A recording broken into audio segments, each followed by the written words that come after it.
또한 명상욱 의원님께서는 야간 자율학습 폐지가 현장과 소통하지 않은 독단적 행정이 아니냐, 예비대학 교육과정에 실효성이 있느냐, 학교별 지역별 특성을 고려한 것이냐, 충분한 의견 수렴을 한 것이냐, 또 그에 대한 대안을 마련할 계획이 있느냐라고 질의해 주셨습니다. 대단히 중요한 질문을 해 주셔서 오히려 고맙습니다. 그동안 우리 학교는요, 지난 수십 년간 정말 비정상적으로 운영되어 왔습니다. 학교가 정규 교과 과정에서 완성시켜야 할 교육을 그게 모자라서 보충 교육을 하고 그게 또 모자라서 밥 먹고 야자까지 했습니다. 학교에 따라서는 밤 11시까지 합니다. 기숙사를 가진 학교는 새벽 2시까지 합니다. 저는 이것이 학교 교육의 비정상이라고 생각합니다.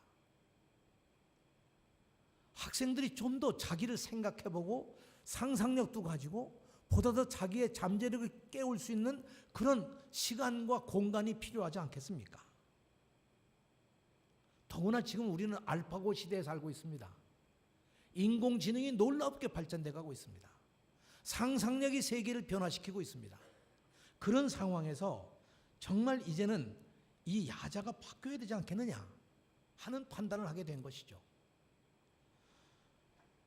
여러분 생각해 보십시오.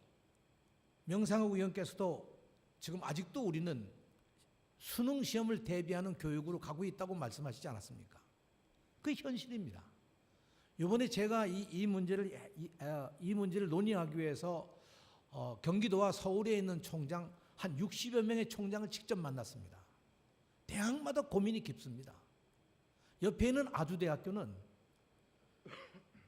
수능 시험에 의한 입시인 정시를 채택하지 않고 100% 수시로 학생을 뽑는다고 합니다. 서울엔 서강대학도 100% 수시로 뽑습니다. 제가 만난 고려대학교 총장의 경우는 고려대학교도 정시 모집을 15%로 줄이고 85%를 수시로 뽑는다고 합니다.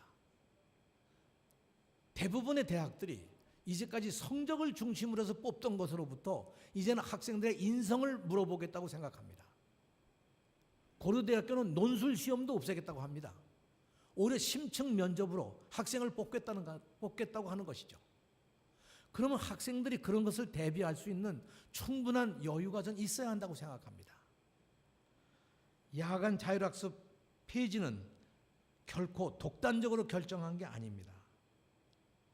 2014년 9월 킨텍스에서 31개 시군에서 1000명의 학생들을 모아서 우리 학교에서 고쳐야 할 것, 변화시켜야 할 것이 뭐냐 하고 물어서 학생들 토론의 결과 나온 것 중에 하나가 야자의 폐지였습니다. 그동안 진행된 경기 학생자치회 대표 토론에서 이런 모임을 했고 교육 공동체 원탁 토론회에서도 학생들의 의견을 받았습니다. 그동안 총 35회에 걸친 경기도 내에 2340명이 넘는 학교장 간담회에서도 교장 선생님들께 묻고 교장 선생님들의 전폭적인 지원을 받아서 이 결정을 하게 됐습니다. 그동안 22회에 걸쳐서 학부모들 간담회도 가졌습니다. 야간 자율학습 폐지와 함께 이에 대한 대처 방안도 말씀을 드렸습니다.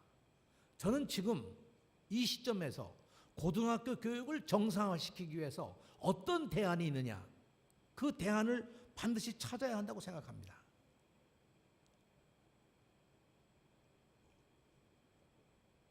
저는 이 과정에서 야간 자율학습을 보다 더 좋은 프로그램으로 대안을 찾아보고자 예비대학 교육과정을 생각했습니다. 모든 대학들이 이 제도에 대해서 정말 기다렸던 듯이 박수를 칩니다. 특히 전문대학 경우는 이제 기회가 왔다, 전문대학에. 이런 이야기도 합니다. 전문대학 총장들은 대학에 학생들이 예비대학에 오게 되면 예비대학 과정을 통해서 6개월이나 1년 동안에 자격을 따거나 면허를 받을 수 있는 그런 과정을 해서 학생들이 오히려 취업 전선에 나갈 수 있는 길도 열겠다고 얘기를 합니다.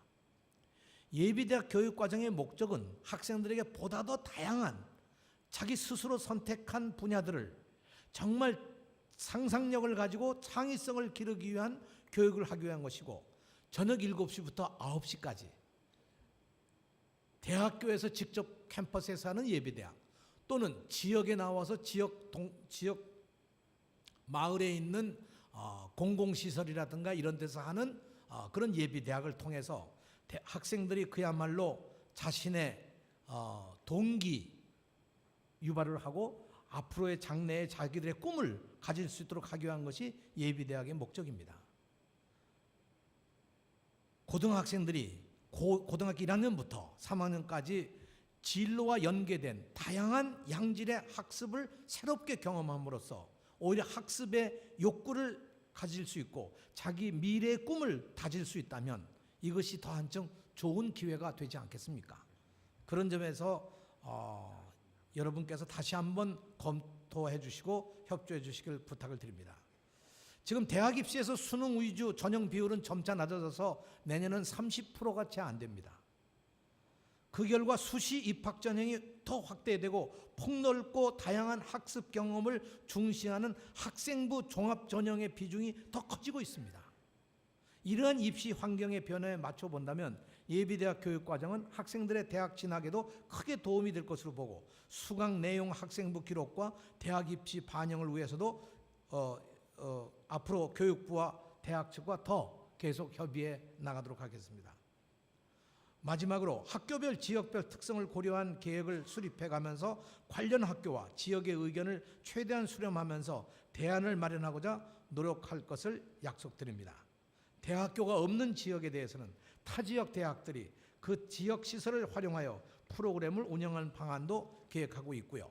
평생학습시설이나 공공도서관, 지역 공부망의 환경 구축이나 프로그램 운영 등에 대해서도 계획하고 있습니다.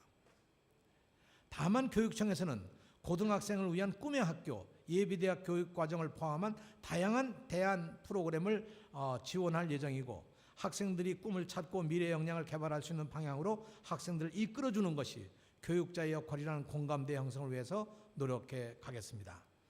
예비대학은 지금 일정으로 보면 금년 내에 충실히 준비를 해서 내년 4월에 개교를 할 계획으로 있고요.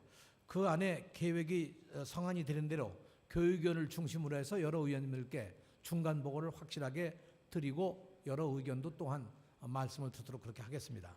이상으로 명상욱 의원님의 질문에 답변을 마치겠습니다.